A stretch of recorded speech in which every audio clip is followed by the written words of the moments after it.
Hi and welcome. We are the School for Ecocentric Evolution and Design Strategies. Thank you so much for joining us. Ollie and I are about to engage in an emergent dialogue, which is a conversational practice that we love to engage in. Simply put, we don't have a premeditated idea about where this conversation will go or what we'll be talking about, but really the intention is what is currently on our edge. Where are we placing our consciousness at the moment? What have we been pondering or thinking about? And how can we engage in a conversational dynamic that brings out the wisdom of the other, right? So there's deep listening as a part of the practice and really flowing together in a conversational dynamic that has the overall goal of discovering more wisdom or discovering more truth or revealing new insights that we previously hadn't had around a particular topic. So really this is a practice of process over product. So we aren't presenting some refined, polished concepts and ideas. So there's a lot of humility here. There's a lot of vulnerability in this practice as well. So thank you so much for joining. We really hope you enjoy. All right, so let's go ahead and dive in. Alia, really just broadly, what have you been thinking about? Where have you been placing your consciousness? What have you been pondering that you would like to bring into this conversational space and this dynamic to work together, to look at, to reflect upon, so that we can, gain more clarity and insight into what that may be? Yeah, thanks, Aiden. And thanks for, your way of framing this. Mm-hmm. And I love being able to trust that whatever I bring right now to this space, we can just work with together and evolve and take to places that I can't even imagine. So it doesn't have to be any particular thing that I bring. Right. I will start where I am and we will work with it together. But what is coming up for me is this idea of what it means to cultivate wholeness within a very fragmented and fracturized world. This has been a theme that's been coming up. I work as a therapist. I have a private practice, and a lot of my clients have been having themes and questions around how do I cultivate wholeness, grow my wholeness, grow the full breadth of my experience, and honor wounded parts of myself, the whole spectrum of what it means to cultivate wholeness. And I get the sense that it's with this backdrop to within this world that is so wounded and so fracturized and so fragmented and is trying to piece itself together and heal itself and know itself. And so that's been coming up within that realm of my life and my work, and it's been so connected to our seeds work and our understanding of wholeness as this avenue for fuller expression and fuller self-knowing and fuller embodiment of our particular niche and our particular place within the larger family of all things. And so it's been a question and an area that I've been really looking at of like, what are ways that I can help support people in growing wholeness, and what is this particular time asking around this question of wholeness in a world that doesn't model or have a lot of examples of what a whole and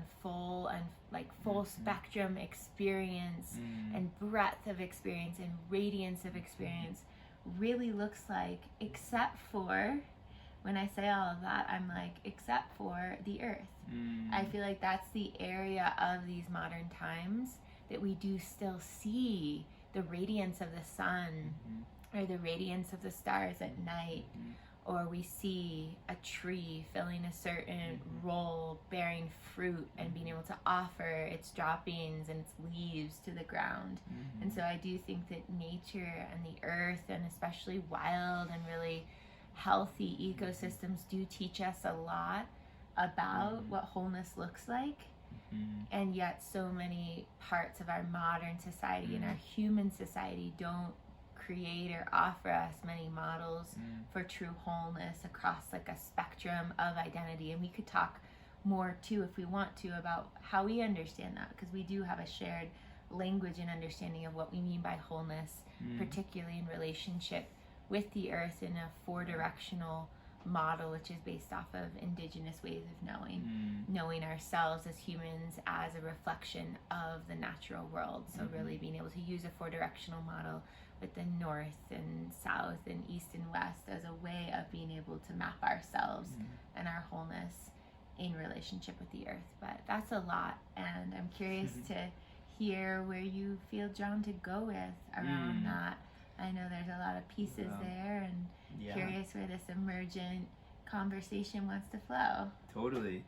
Yeah, so I had an image come to me when you were speaking of wholeness, and you brought in nature, of like, okay, there's this sense, and wholeness is a tricky word, and this is something that me and you have talked quite a bit about, and we think that it provides a good starting place, a good landscape to move towards interconnection, towards healing and incorporation, right? So there's this sense of wholeness being, how I feel it, is like a total acceptance of all that is. There actually is nothing that isn't wholeness, but the actual consciousness that's oriented from that perspective is then now moving towards wholeness. But the consciousness that's oriented toward fragmentation or fracturization wants to suppress or reject certain parts of oneself, might have repressed certain traumas in one's life, and there might be certain shadow aspects. So the process of wholeness itself is coming into a conscious orientation to oneself that's from this place of real acceptance and integration, and a willingness to look in all directions. And that four directions, to look in all directions into oneself, of what it means to be human and what it means to be alive in these bodies. And you brought in the nature component here, and these examples of wholeness in nature, and the first thing I thought of was like a lion. A lion fully embodying its lionness, right? And how that is in this dynamic balance with the ecosystem, with the gazelle. The gazelle needs the lion, in its vitality, in its radiance, in its speed, in its ferocity. The gazelle needs that lion. It might not seem that way, but a gazelle can't stop their reproductive mechanisms. So if the lions disappeared, the gazelle would, eat the entire grassland, and the grass would die. So the grass need the gazelle as much as the gazelle need the lion. Even though they're in this predator-prey relationship. As we look at them from the Western perspective. But that sense that this lion fully being in itself, you can see it, and when you watch it hunting, and when you watch it like basking in the sun, and when you watch it in its natural environment, you're like, that is a lion. It knows what it is. It knows what it's doing. It's accepted itself, right? It's fully in alignment with its niche and its purpose. And then we look at the human being, and be like, wow, okay, this is a creature that's really trying to figure out what its place is, in the world, in this evolutionary process. And it seems to be going through these different types of experimentation. And those experiments seem to be causing harm to its own environment, to the environment that supports its own life into the future. It's not in a harmonious relationship with the broader ecosystem and the world at large, right? So there's a sense of fracturization is a good word there, of like separation, in a way in which, if an ecosystem is in wholeness, it's moving towards more complexity. It's the elements within an ecosystem are harmonizing to the extent where they're allowing for more biodiversity to come into that system. And it's generative. When an ecosystem is fracturized, you can call that you can say de-evolutionary process, or a desertification process is another term for this, where a forest, a landscape was once forest and is now losing its vibrancy and its vitality and its ability to produce.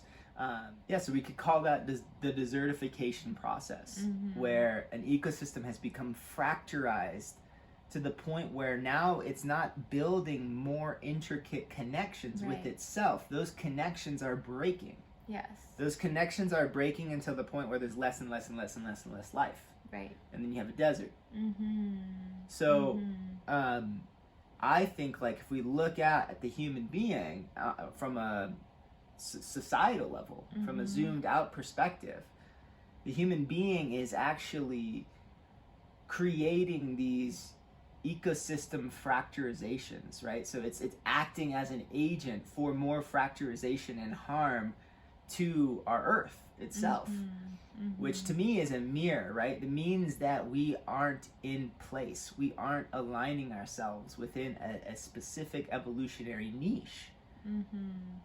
And human beings are really complex, right? So the wholeness of a lion, you know, like, yes, there's a lot of complexity there, of course, but then we have the wholeness of a human being, and there's so many different dimensions that the human being, I feel like, is exploring, of like how to come into right relationships into all these different domains of existence. And we're massively cultural, relational beings, and how do we come into relationship with each other in a way that then serves the whole. So I think there's a lot of interesting landscape to look at here, and that what effects does that fracturization, right, that stepping out of harmony, that stepping out of place within a wider ecosystem, what effects is that having on us individually, on us personally, on us psychologically, on us spiritually, at this moment where it can seem like the human being doesn't serve an evolutionary function within the earth, right? It could seem like the human being is here for itself, you know, and what is the negative effects of actually not being interwoven into something larger than ourselves? What are the negative psychological effects from not having an evolutionary function when we look out on the landscape of the universe and everything has an evolutionary function? We believe, of course, and I think science has proven this, that human beings do have an evolutionary function and can serve an evolutionary function. Maybe we'll get into that in part of this process of coming into wholeness. But I'm just interested in how that lands for you in response to how you opened up the conversation. Yes, I appreciate that a lot. And where I'm going with that is wanting to explore the metaphorical and like psycho-spiritual realms of what you just said around the literal material sort of ecosystem collapse, in the sense of like, we've talked a lot about this spiritual desertification that is occurring for the human being, and this cascading effect of fracturization that literally happens in ecosystems where there's less communion and less interrelation and harmony between elements of an ecosystem. And so there's actually like a cascading kind of collapse of ecosystem and well-being of ecosystem that we know happens in literal place all the time, and is happening actually at exponential rates around our world, which is really something to feel and to come into realization that that's occurring. But then on the spiritual or metaphorical or kind of psycho-spiritual, because we're thinking about the mental health aspects of this too, what does it mean to be aware of, to some extent, or be part of that desertification, that fracturization of meaning, of a healthy sense of my place within an ecosystem of exchange, to not know, like you said, if we have a role in the betterment or the fulfillment or the continuation of life, of evolution, and what is the role that plays to be aware of or be part of this cascading sort of desertification of spirit, in the sense that we have the religions of the past that have led us to this point, and there's truths in those religions. There's central core truths of every religion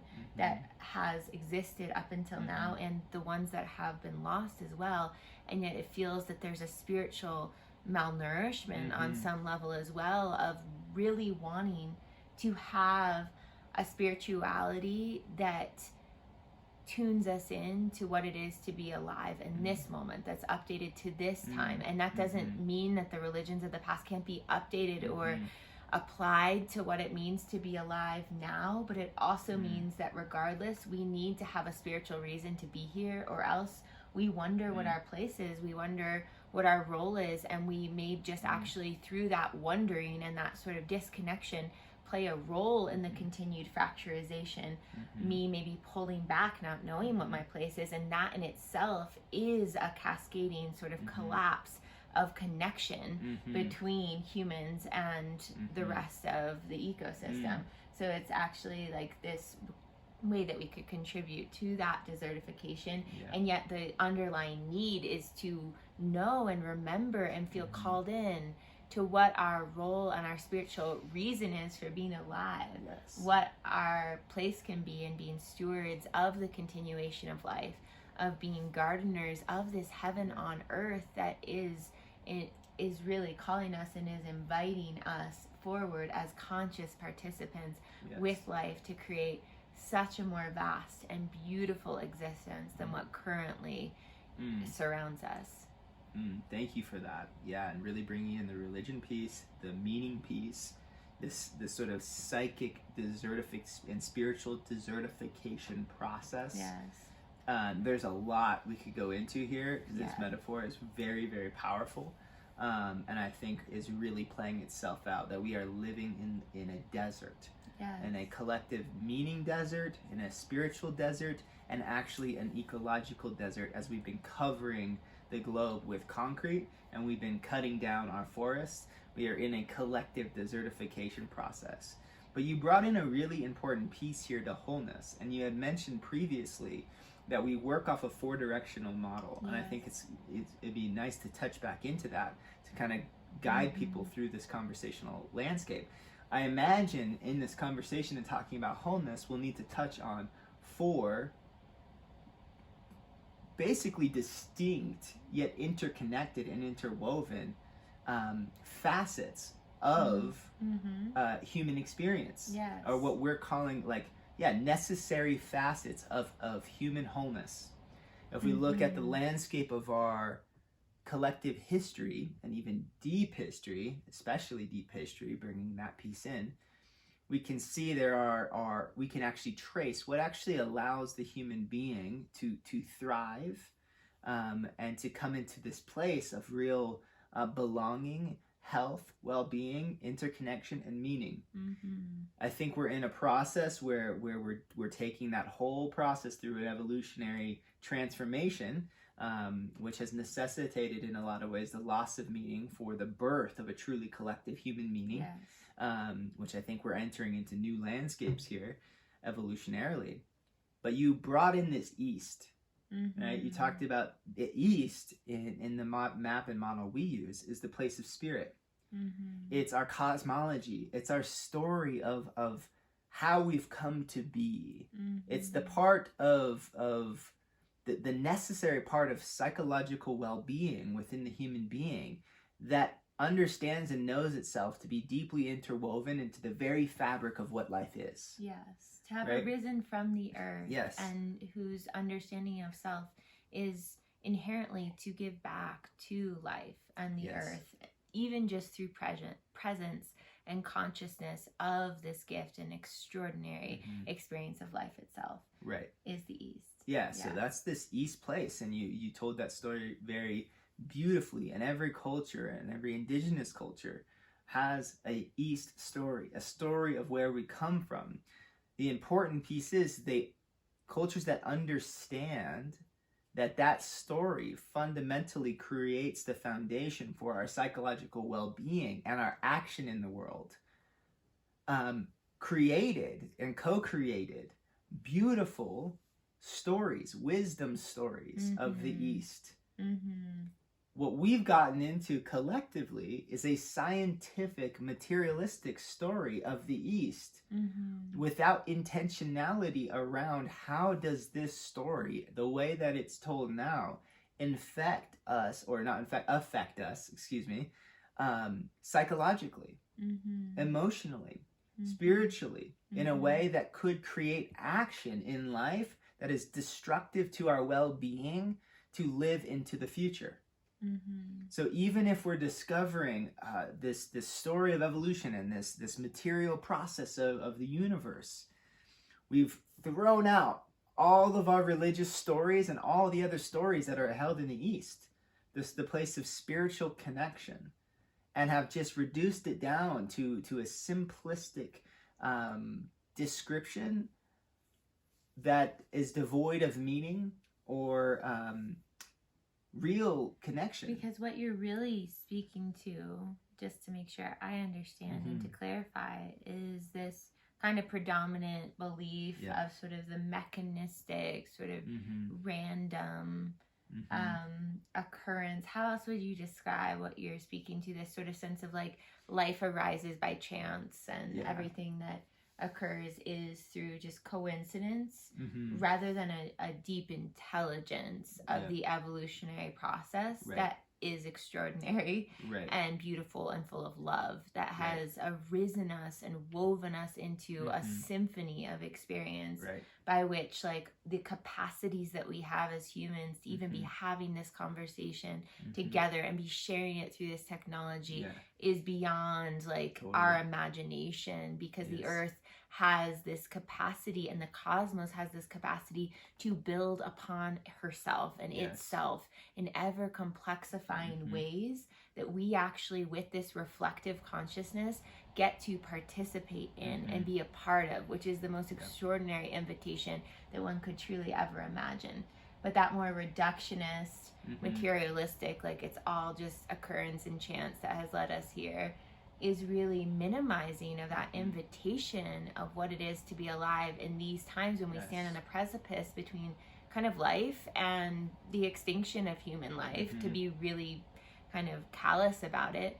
And we get to choose if we want to participate in the earth's own natural impulse towards life-sustaining and life-giving conditions and help create those. Right, exactly. And there doesn't need to be any narratives laid on top of the scientific story. Like, it's an amazing, beautiful story. We don't have to make other things up, but how we orient to the story itself, I think, is really important. The level of awe and inspiration and honoring of this subjective experience of being awake and alive inside the very thing we're studying. And I don't think this is as accepted in the scientific world or as fully recognized, of like, look, everything that we study outside of ourselves, we study from the outside looking in. Our experience is from the inside of that very thing looking out. And there is so much power in recognizing ourselves as the very thing that we're studying, as evolution, as life. We are conscious of that process too, which is an amazing experience, to reflect on what it is to be inside of life, to be feeling life, to be life fundamentally, arisen out of life by life. And that itself is such an amazing gift. We don't need to add anything else to it besides the fact that we have risen out of this process. And if we can just look at our sciences and realize the complexity that is required in order to produce this type of experience that we're having as human beings, is almost unimaginable.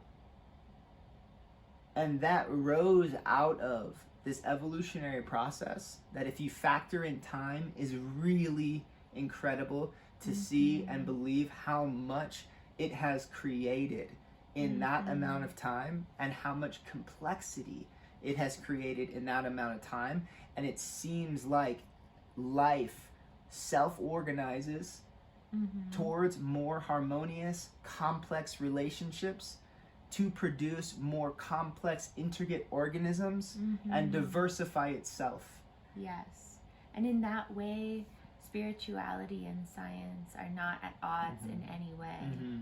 Because the true evolutionary process that has created this human experience is both a scientific one that can be studied with awe and wonder at the growing complexification of the earth and her compounds and her organisms and her creatures to create this. And it can be imbued with a true spiritual reckoning and recognition of what has arisen as a result of that materiality, or we don't even have to say as a result, has arisen potentially in concert with that material growth in a way that has an intelligence to it and within it that is deeply beyond the mental conception, the rational conception of what we can understand. And in that way is a creation story. Right. In that way is like a divine storytelling of this incredible occurrence that is beyond just matter. It is like what we feel and what we know emotionally and mentally and spiritually is so much more than just the materiality of evolution. And to be in that concert with that symphony with the earth over time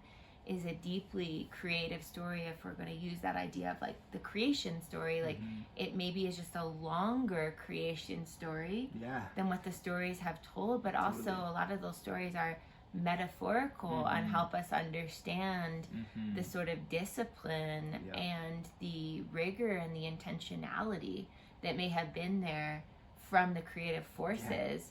But also it's very clear that this was done, and what we are is the result of incredible artistry.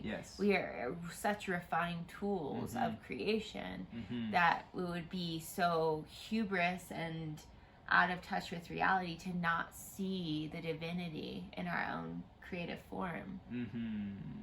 Yeah, you're really speaking to something really potent there, you know, and that there at some point there was a divide between creationism and evolution.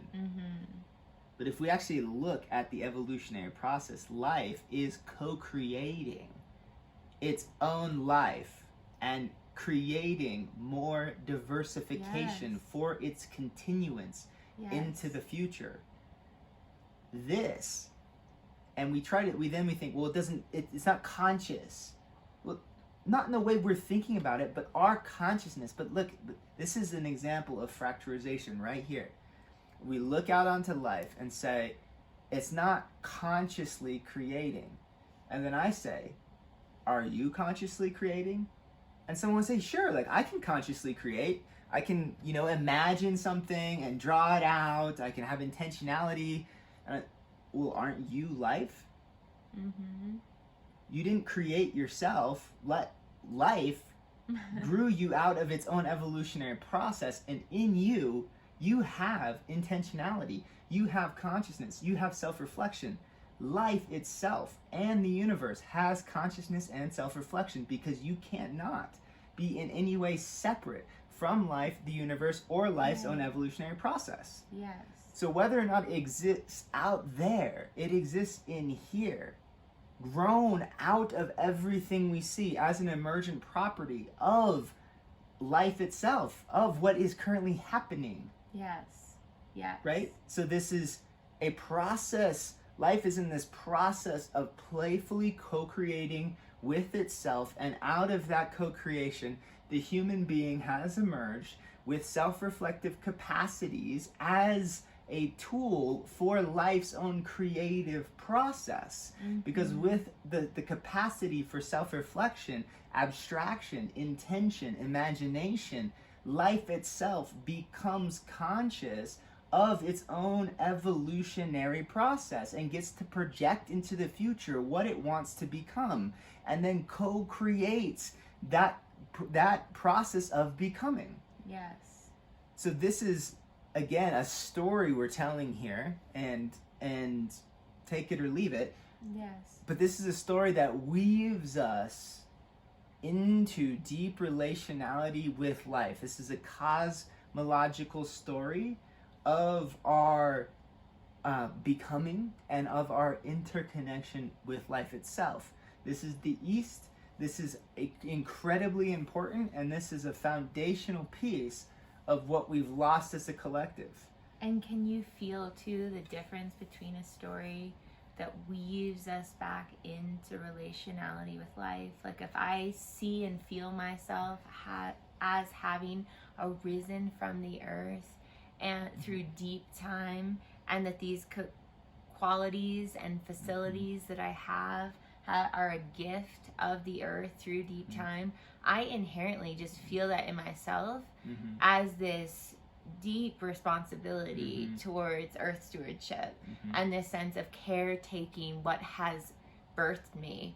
There's this sense of the way that weaves me back into relationality with the other creatures that also have arisen from the earth and have their own set of qualities that are truly remarkable and play their own role in things, versus a story that kind of informs us it's all random, it's all kind of by chance, like it's just sort of has happened in this really crazy and sort of interesting way that science sort of understands evolution, it's just mutation and all that sort of makes me feel separate from it, just like in my own body I feel just kind of like, cool, I'll just let it play out, like I'll just let it do its thing, like totally, I hope it works out well. I don't feel like a real sense of responsibility or obligation, like I hope things work out well, you know. See, things seem to just be happening on their own, so and I guess I can just sort of trust that to continue. This is just a weird phase where we're just kind of almost killing ourselves,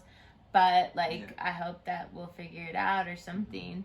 It's just like the affective difference of storytelling is really what brings a real recognition of why the East facet of the self and this idea of our cosmological understanding as a human being is so important. Definitely. So just to like bring that home, and that our stories should be merging themselves with our sciences. And I'm not going to claim to be some expert on science and what, you know, evolutionary biology is discovering on the edge of this moment, and what particle physics is understanding.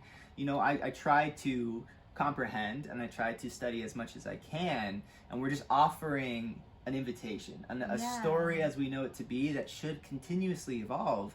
Culture stories should always evolve based upon what's being discovered about the nature of reality, but should always weave us into that experience, that what we are studying, what we are discovering, like is deeply us, and we are deeply a part of it, and anything that we can ascribe to ourselves must exist in the world, must exist in life itself, because it's within us, and we are life, you know. And so that's this invitation, and that actually draws us down into the South, actually, as we move our way through this process of wholeness. It's like with that story now, with a healthy East, because the East is the birthplace of birth, the place of coming into being. We can grow healthfully into a body. Wow, look at this.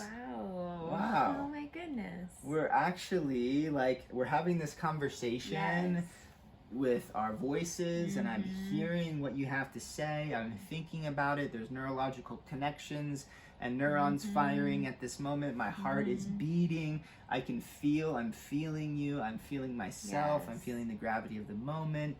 All of this is happening in this dynamic organism that has been grown out of billions of years of an evolutionary process, giving us this capacity to have this conversation.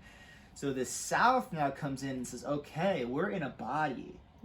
We're fully in a body, and what do these bodies need? What do these bodies give us? What wisdom is held in every cell of our being that has gone through an evolutionary process, that has learned deeply what it is to be in harmonious connection with life itself, that this body holds a knowing, holds a knowing of balance, of harmony, of interconnection, of relationality, that all of that evolutionary process lives in here. And so how can we come into relationship with what is true, with our own being, and utilize our being, our emotions, our feelings, our sensations as a facet of ourselves, to learn about life and to evolve and connect with others and have a sense of belonging and playfulness and aliveness inside of life. Yes, exactly. And that's the kind of primal, sort of somatic, body-based wisdom of the South that helps us feel at home within ourselves, and through our embodiment helps us feel interwoven again to the larger family of all things. And the South holds so much wisdom in its vitality and its sensation and its sacred sexuality and its sense of being alive in this experience and being indigenous, all of us, to the earth herself. in the sense that we have arisen from the earth and we are at home and we feel safe and we feel a sense of knowing within the earth and within the larger family of all things. And with all of these four-directional ways of knowing, there's so many practices that are coming to mind of like ones that we practice to help cultivate that area of that direction. And there are ways of just remembering and just feeling and just in that moment feeling your own leg and your own hand and your own relationality to another being and feeling your belonging as like you deserve to be here. You have arisen from the earth. You have a sense of safety and protection and of knowing and of being seen and held within this amazing process that has created you exactly as you are, unique to your own experience in this human form at this time. Yes. Yeah, and this is one of the most suppressed and repressed and disconnected facets of self. That we feel like is so fundamental to coming back into alignment with life itself, to finding our wild belonging again, to being able to offer our gifts back to life, and to really connect with what it is to be human. What it is to be human is to fully be in a human body, and the amazing gifts that come from that, and that we are wild animals arisen out of the earth, out of her own process. And that lives in us, that wildness lives in us, you know, that just like this one that is just so intoxicated with what it is to be alive and to feel life, who can just plunge himself or herself into a cold river and just be so in love with the sensation of coldness. You know, the one that is adaptable to the environments, the one that is able to his environment, his and her environment, you know, and fully like capable, and from that sense of connection to self. And I have felt this so fully in my life, is when I am connected to my body, when I'm listening to my body, the emotions are flowing through my body, the sensations and feelings, I'm allowing them to come forth. It guides me into right relationship. It forces me to eat well, and eating well is eating close to the earth. You know, and there's no coincidence to why that is. This is where we come from. This is what this body is formed out of. You know, it exposes me to the elements. It wants me to move. It wants me to breathe. It wants me to fully engage with it, to fully feel it and feel the pain in it in my own body, and asks like, and then follow that pain to see what is it asking for. More mobility, more flexibility, more feeling, more integration.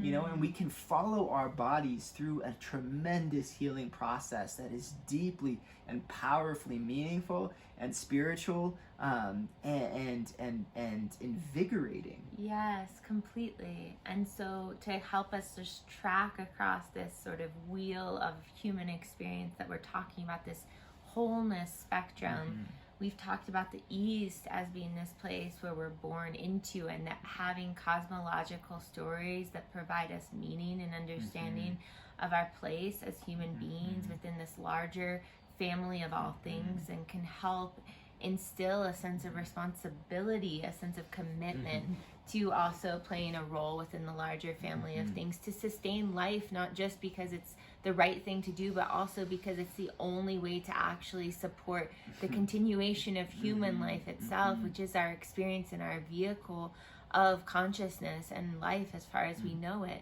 And so it's a very also self-serving, just intuitive way of wanting to support what we know to be the experience of ourselves into the future.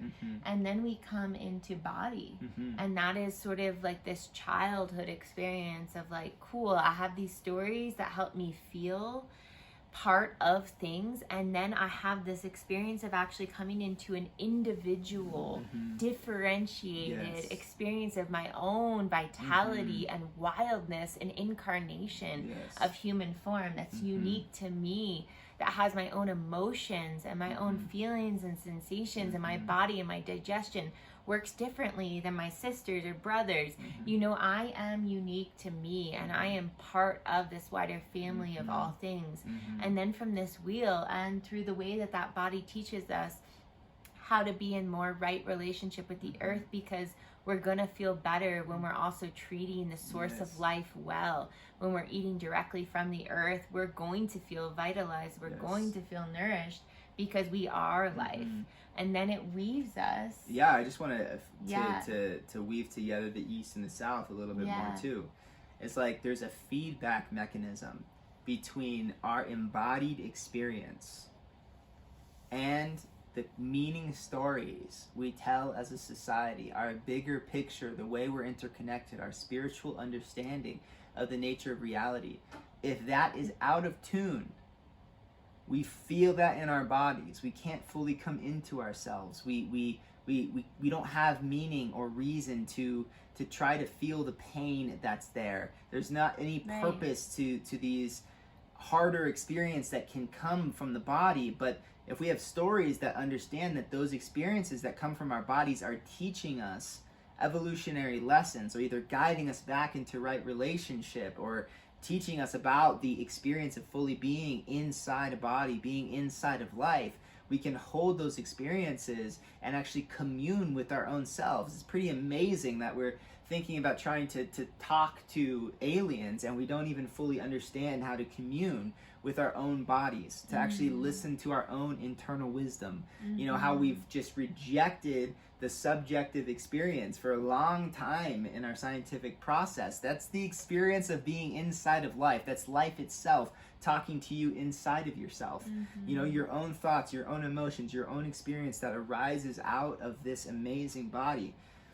Our stories need to be able to bring us in relationship to our bodies so we can fully inhabit them, listen to them, and utilize them as part of what's giving us feedback towards harmony and right relationship, to really find our place again within this family of things and really serve life's evolutionary process. And in doing so, our internal experience inside our bodies, it is rewarded. We feel that we can feel it in our bodies, and our bodies themselves evolve. Right? So this is the evolutionary process of our own bodies. And we can see, like, collectively and societally, there has been a decaying of the human body in so many ways. Our jaws, our teeth, our stress levels, so many factors. Our environmental toxicity, our food toxicity, our food biodiversity, our food nutrition content, all of these things, like, are feedback mechanisms. If we are fully in body, we feel the pain of not being in right alignment. We feel the stress, we feel the feedback saying, hey, not being vital. This isn't a good thing. And so in order to evolve in a good way, we have to fully come into our bodies, right? And I think that there is this invitation right now with the technological world of trying to escape from the body. You know, and I think this leads to a pit of despair.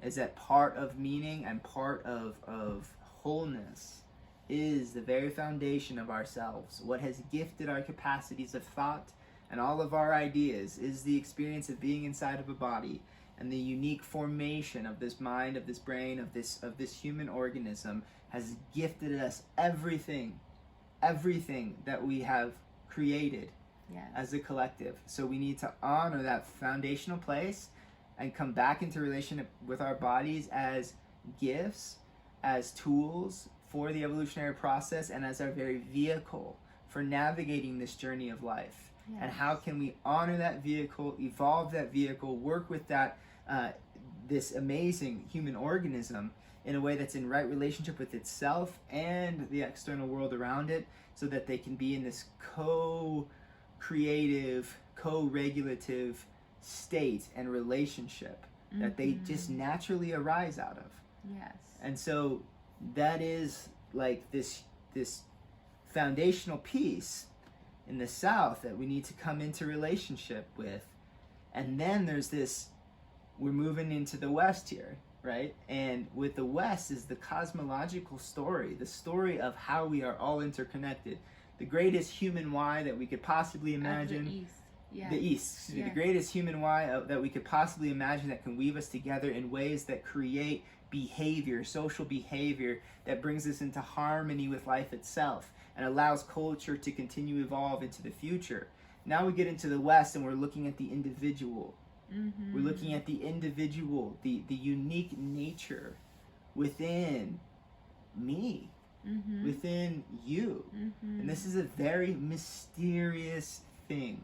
Yes. Very curious, very mysterious. What is personality? What is behavior? What is the soul? What is, was it to have individual meaning, to live an individual purposeful life? Yes. It's like if we arise from this East sort of universal story and understanding of human life having arisen through 14.5 billion years of evolutionary process of the earth, and we've developed these bodies over such a long period of time in the South, and this body has intelligence and has meaning and has influence and has impact and has things to tell us and help us feel and know. Then we move into the West, which can be thought of as sort of the adolescent phase if we're coming across this through a life developmental wheel as well. And the West helps us understand and question, like, what is my unique way of experiencing this extraordinary cosmic story? Like, what is my mythos? Like, what is my myth? What is my hero story? What is my wounds? What is my pain?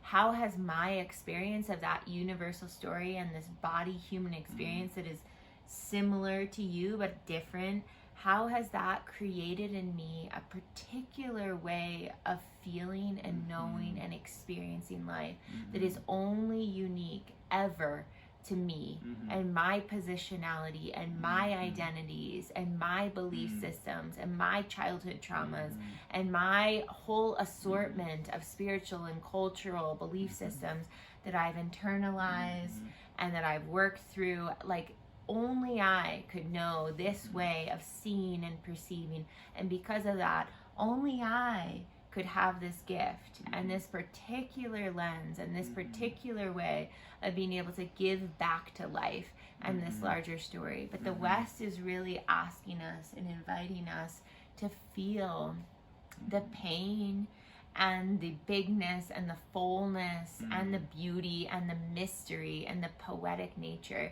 of what it is to be alive, enraptured and part of this larger story, but also separate and different and unique and individuated within this larger human and more than human family of things. This is where we find a lot of philosophical contemplation. It's the questions that haunt us at night, yet provide so much beauty, that we're so terrified of and so allured by. This is the place where we contemplate death as a living organism, when we see and realize that I'm having a conscious experience and so are you, and I'm trusting that you are, and that I'm trusting that I'm relating to you. But I can never be inside of you. I can never see the world through you do. There's always this veil of difference between me and you. And what is it to carry that beautiful weight, in a way, that beautiful challenge of what it is to be awake inside life in this particular way. And this is where so much of our creativity and curiosity and imaginings arise from. This sense of differentiation, this sort of grief and praise dance of life, of like, wow, I am here having a conscious experience, and eventually this body dies, and what happens outside of a body? Does anything happen? Can I truly know another? Can I truly connect with another? What is my unique place in all this? I'm alive. I'm thinking about this. We're talking about this right now. It's this huge thing going on, and life is happening, and I feel like I'm meant to do something here, like I'm living, and there's something living in me that wants to be a part of something greater than me, that also wants to be recognized and seen and known or felt, at least within myself, as being a unique contributor to this evolutionary process. And so this has been named by a few as the descent to soul place. This is where the place of change, where the sunset is falling, and mystery and magic and the things that we can't fully explain, but that we can feel and we can see, and that we can ponder upon. This is the mystical landscape of self-discovery that is imaginal, that is in the mythopoetic landscape of experience. And I love this like term, Bill Plotkin's mythopoetic identity, and I'm not sure if that was him or somebody else, but this is where we're discovering that. And what we mean by soul is really what Plotkin has named soul, and a little bit more, but this niche within the larger family of things, right? We were talking about that on the collective level, but what is the individual niche? That every organism that arises out of the earth serves a role in its own evolutionary process, in the process of the forest becoming a forest, and continuing in its process of becoming. Every organism plays an important role in that process, and the human being, as we see it, is no different. And a collective awareness or understanding that can guide us, that can hold us through the mystical and challenging and painful experience of individuation, and coming to realize our own gifts and our own essence and the own bigness of our own story and our own possibilities, and help weave that story back into relationship with culture, to allow every individual to go through a process of that self-discovery and then offer their gifts back in a way that evolves the whole, not just culture, but brings the entire culture into more harmonious relationship with life itself. That we can look out at the landscape of our times, and we don't have a personal developmental process, an awareness of how to guide the individual experience as a culture, as a Western culture, towards healthy maturity and meaning and purpose and its own mythopoetic identity, its own discovery of its unique image, its seed that it was born with, to plant and offer to the world, and to know that every individual has the capacity to shape and change and direct the evolutionary force of life. Yes, exactly. And so just as the West is this place of the descent of soul, it's also this place at the axis between the South and the North of this potential soul initiation, this real coming into recognition and further understanding through the descent and through the darkness and through the corridors of the uncertainty and mystery, to actually come back with gifts from that darkness that help one know, or help the collective know, what it is to be me, or what it is to be human. It's all fractal, and so this experience of what it is to be me also is a part of helping the whole collective organism of humans understand what our place is of what it is to be human in these times. But this experience of being able to go through that darkness and that pain and that suffering of separation, and through that descent of soul, to come into more understanding of what my particular way is of understanding life and what my gifts are, helps lead us into the North, which is this part of the human development spectrum, which is our inherent, nurturing, generative, contributing aspect of the human being. And we know this beyond just before adulthood, but this is really when we're able to experience this in the wholeness of what this can offer. Once we begin to learn about our unique individuality, once we get to discover our mythopoetic identity, if we're held in a healthy ecocentric personal developmental process that can allow us to go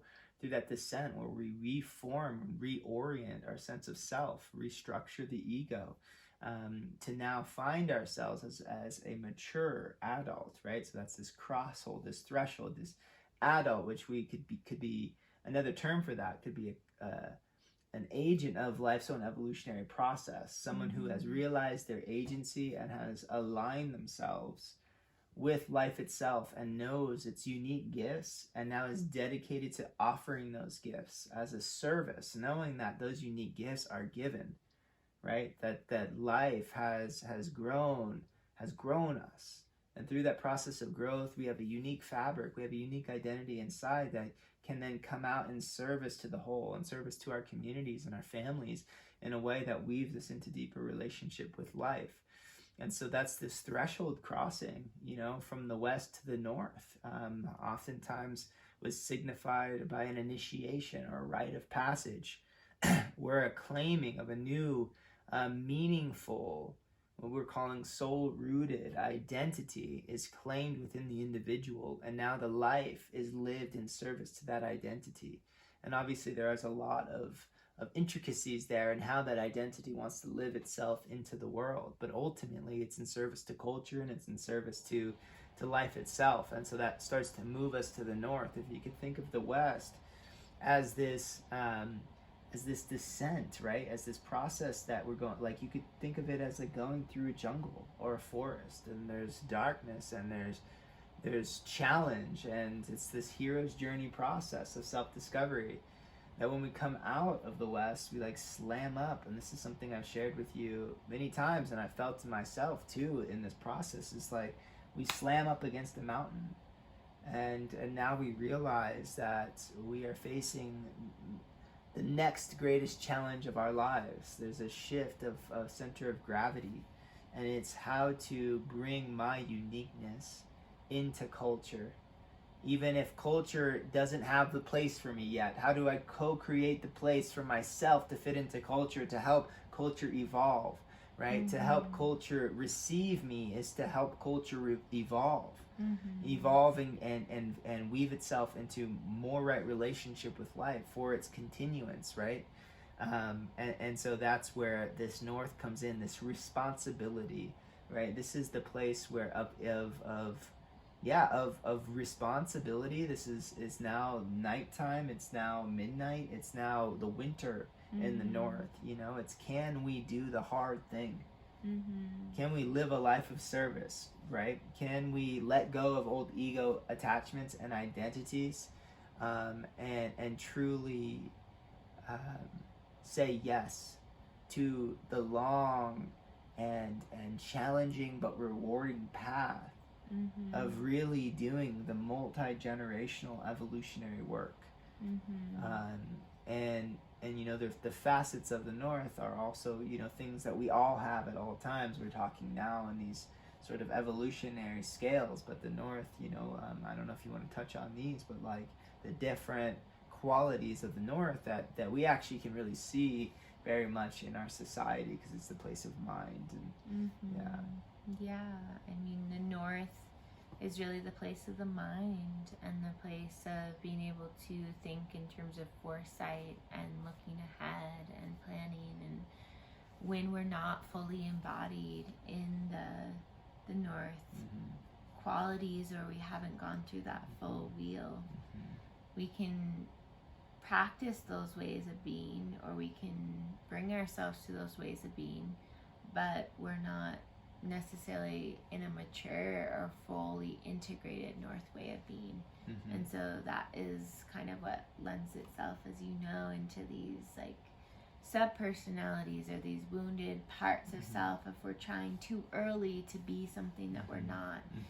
But to allow ourselves to go fully through that cycle, and then to have this impulse that just naturally arises, that we know our body and we know this cosmological invitation, and we felt the separateness of what it is to be our unique self, and we really strive and want to contribute to the larger story of things and the larger community of our human brethren, then we really can offer ourselves in this north way that can build communication pathways, and we can make decisions together, and we can repair harm together, and we can farm and tend the earth together, and we can we can also tell stories to the next generation that are being born, and we can raise children, and we can be part of this cycle of the unfolding human story in a way that is nurturing, and it's generative, and it's creative, and it's allowing that uniqueness of our West sort of unique seed of self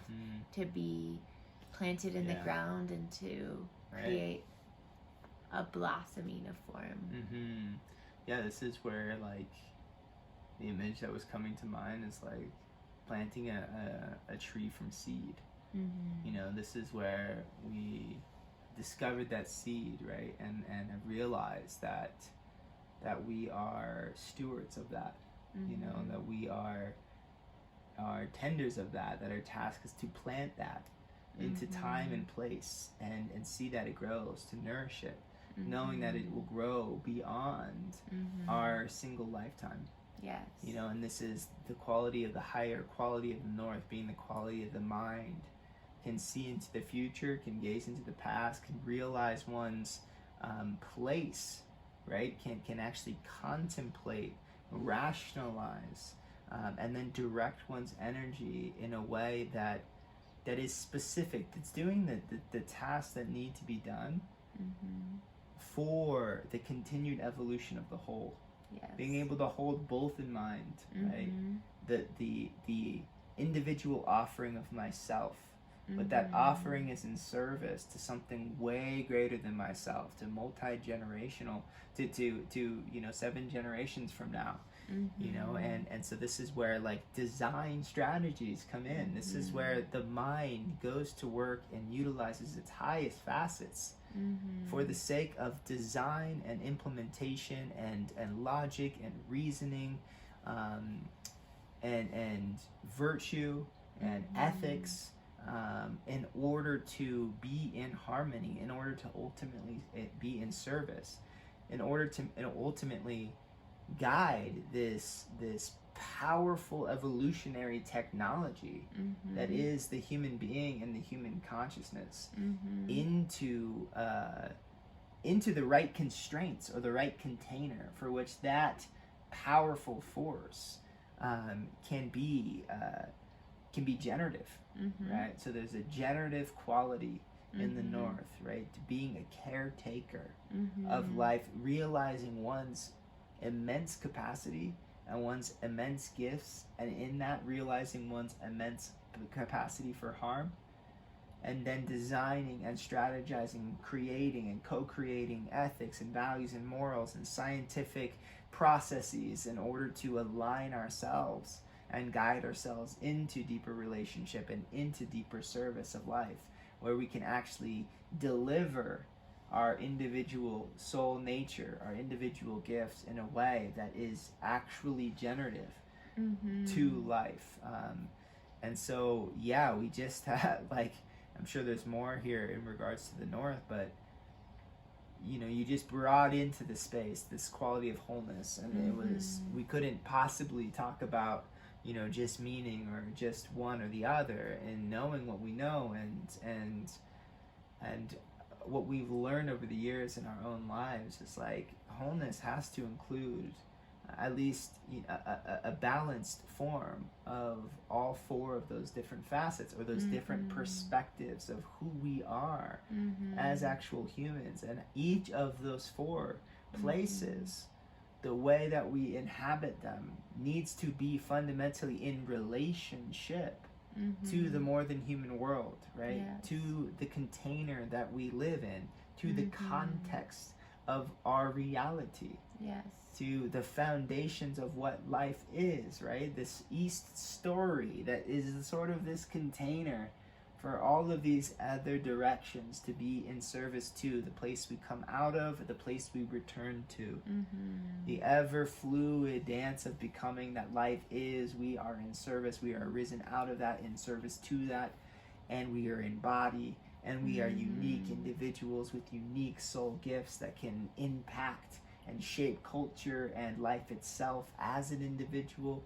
And we have consciousness, and we have mind that can think about and design and to communicate and use sophisticated language and create our sciences to weave us deeper into that relationality, to create more interesting context for our own soul gifts to offer themselves into.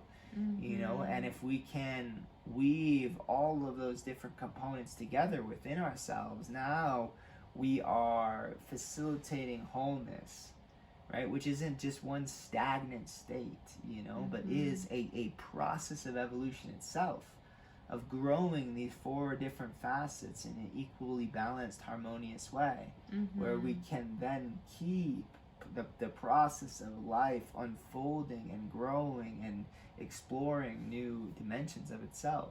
Yes, exactly. In that way that we are continually cultivating the full spectrum of those different quadrants or qualities of our own self. And then the way that we're helping to engage that with other people is this way of weaving ourselves back into the fullness of life, because this 4-directional model is based off of the earth and the 4 directions and the 4 seasons and the 4 times of day, and through us coming back into relationality and building and growing that and cultivating that within our own selves, and then helping one another. And even as a community level, we think about this, like, how do we do that as a group of people? That too is these ways that we're helping to rebuild relationship and regrow these pathways of exchange within and throughout this full spectrum of experience. And so that is a way that's like helping us consciously stand against that cascading effect of desertification, that's helping us actually create harmony and interconnection within ourselves and between ourselves and in relationship with the earth, that itself is a safeguard and like standing with life, standing on the side of life, that can help us steward life into the future for future generations. Yes, because with the balance of all 4 of those directions, we are always orienting ourselves to relationship, to connection, and to meaning, and to belonging. So when traumas arise or unexpected circumstances, we have the capacity, the containers, the cultural presence to be able to take those experiences and weave them into relationship with life, weave them into meaning, so that they can integrate and they can actually potentially become evolutionary gifts. And that's what we feel like is this edge right now of how do we cultivate wholeness in a fractured world? Well, we need to bring all these dynamics together that allow us to feel this fracturization, to encompass it, right? To surround it with meaning and story that's based in truth. You know, but our way of orienting, our way of seeing life that is coming out of this balanced experience of being fully in life itself. From that perspective, we can digest the fracturization, we can find the links, we can reconnect, right? And that is the healing process. Yes, you know, we can find the meaning and the substance even in the fracturization. That we can actually see that and honor that as a deeper invitation for more wholeness, for more relationality, for more belonging. And so we can take that in within a larger story that continually adapts and expands and knows itself of being resilient enough even to incorporate and encounter stories of separation and division. Exactly, because true wholeness can never see something as not wholeness. Right.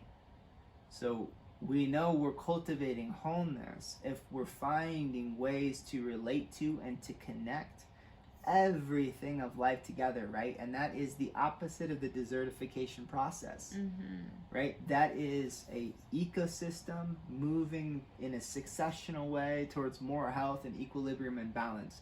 There's more connections being made as time goes on, and those connections allow for more diversity and more stability within the system. And that's truly ecocentric evolution in these times of desertification, of seeing the meaning and the potential and the potency of everything, including the story of fracturization, as being a part of the story towards the reconnection of life, right, of seeing that as well as part of this affirmation of this life-giving, life-nourishing invitation that life is offering us, even through the absence of what is known through a story of separation or fracturization, that instills and gives meaning and gives power and gives significance towards an ecocentric evolutionary story where we get to weave ourselves back into relationality, because how much better does that feel? How much more right, how much more at home, how much more of a sense of belonging can we create through that evolutionary understanding? Right. Yeah, and this is like getting into some really powerful dynamics here of what this means played out, what this way of orienting to life and what it's asking of us in this moment. Right? This is true shadow integration as an invitation here, where we project of like, that's not me, right? Like what we would call like the monsters of our past and our history, the way that we've acted, or the oppressive person over there, like that all of this is me. All of this is life, and all of this is humanity at this time, and we are sharing this field of a collective consciousness that still has these pieces that we're working out. And the only way that we move through this is through a wholeness mindset of that's part of this evolutionary process too. And if we can feel it and accept it, especially the stories of our past particularly, and the shadows of our culture now, if we can feel them and see them as part of how we're acting and bring them in as part of our wholeness, then we can have choicefulness. Then we realize that is part of the human nature, is the capacity to act in these rivalrous, malicious, very competitive and violent ways against each other. I feel that and know that in myself, and we can feel and know what that feels like on a larger scale, and we can know that that's part of the way that we can act, and then we can orient towards a higher version of maybe actually we can just be collaborative. Maybe we can take that competitive energy and say, what if we actually took both of our forces together and work together on improving our lives in general, and like reorienting ourselves, utilizing the energy that's there instead of repressing it and denying it. Our wild sexuality as human beings, instead of repressing and denying it, utilizing it for generative, constructive things. And so this is where it's asking us, and we think there's a collective invitation to realize and feel all parts of us, what we've done as a collective, the impacts we've already had, what we could do if we continued in this direction, what we've repressed in our lives, the pains and traumas of our own experience, and how that's co-created by the society that we were raised in, passed down generationally. Can we feel that in ourselves and decide it's time to take our agency and move in a new direction, to claim that, to own that as part of who we are, but as a gift, as an invitation for a new way of being. And this is where the wholeness mindset doesn't look at what the problem is. It looks at what our capacities are, what our strengths are, how can we use those strengths to integrate our weaknesses. How can we build more capacity to integrate more shadow? Right? How can we build more morality or meaning or connection to be able to hold more healing of trauma? And that we need to orient in that direction in order to start creating living symbols and experiences and environments where true holding in a fracturized world can happen. Yes. And because we know that this is a mirrored experience, that we have to have containers and culture and community that's holding this sort of orientation to allow for younger consciousness to grow in a healthy way that can continue that process. So we need to start rooting these practices in the ground, and we need to start cultivating and growing living symbols of a wholeness mindset that you're talking about in order to really allow for the continuation of that healing to occur. Yes. And so this is a very difficult task, and it's no wonder that we think about it and you were thinking about it, and so I'm wondering how that lands for you, if there's anything else you want to add to this. Yeah, I appreciate all of that. And it feels like it's just deepened this reservoir of remembrance and feeling into the potency of this question of how do we cultivate that wholeness. And we have a lot of ways that we've come to know and feel there are strategies and ways of doing that within the fragmented and fracturized world that we live into. And I think this last piece that you were just speaking to around, like, through the cultivation of that wholeness, then we can help create models and living symbols of that wholeness. I feel like is such a key piece, because that feels like it has this cascading in the positive direction kind of effect, this positive reinforcement of when we have more and more humans, but also communities and models at larger and larger scales of embodied wholeness, then it can help us lean into that and welcome all parts and all spectrums of ourselves, all domains and facets of ourselves, because we're seeing people and we're seeing places that honor and value the integration of even the most difficult parts of what it is to be human. And we can see that as very vital, and we can see that as thriving, and we can see that as beautiful, and that can feel right on this somatic, physical, emotional level. And so it can help guide us and direct us towards being courageous enough to choose to see all parts of ourselves as part of ourselves, and through that actually welcoming and integrating those parts of ourselves as parts of our wholeness, as we've talked about. Yeah, I was just imagining a container, wholeness, that can hold all factorization. That a fracturization that occurs inside the wholeness just dissolves back into wholeness.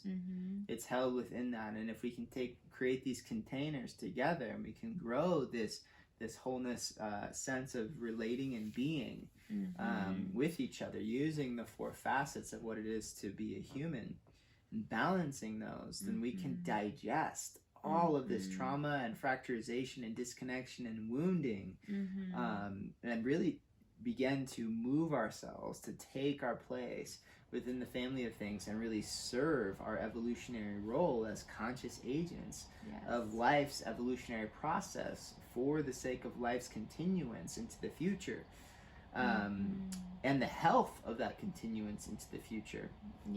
And so I think that I feel like that's probably a good place to finish up. And I feel like my awareness, even, or my connection, it really feels like my connection to this framing feels really deep, and it feels really intuitive, and it feels like this conversation has deepened that process, and I feel it, within myself as a living kind of symbol and orientation to life, that feels like it can hold me in my experience, and how I want to be deepening my connection and relationality. Yes, I feel that as well. I feel like it's something that I think about a lot and we talk about often.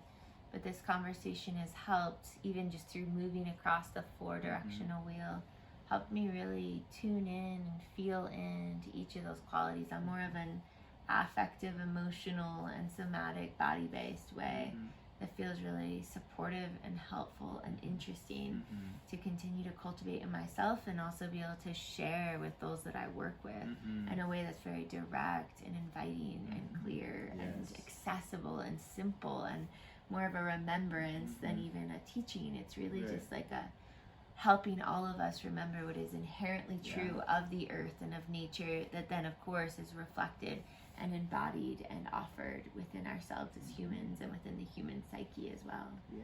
And that we need all the directions, and we might be strong in some and weaker in the other, and it helps to try to balance those, but we'll never be perfectly balanced as an individual. And therefore, if you're more rational, amazing, you can use that gift in a certain way. If you're more intuitive, emotional, like there's so much wisdom in that, and that each of the directions have such a place and such a purpose, can allow for us to come together as a humanity, and not, use the rational to try to discount the subjective emotional experience that wants to be seen and known. It's like, actually, how can they communicate? How can we mutually inform each other in this way and combine the head and the heart, the masculine and feminine, together in a dynamic dance that really can be a truly healing, potent force in life's evolutionary journey. Yes. And so, yeah, we hope you enjoyed this conversation. We hope you got some things out of this. Please feel free to reach out or leave a comment if you have any questions. We have a lot of material on this topic, actually, and are going to be generating and creating more around the 4 facets of wholeness and how we're modeling this. And so, yeah, I appreciate you bringing that into this conversation, Alia. And yeah, it can be a new model for some. So let us know if you have any questions or if it feels intuitive to you, or yeah, how you felt about this conversation. Yeah, and thanks, Hayden, for letting this be creative and emergent and going where it went in the way that it did. It has helped deepen my understanding of these things. Yeah, fun to be in conversation with you. Yeah, thank you. And be well. Thank you for joining us. Take care. Take care.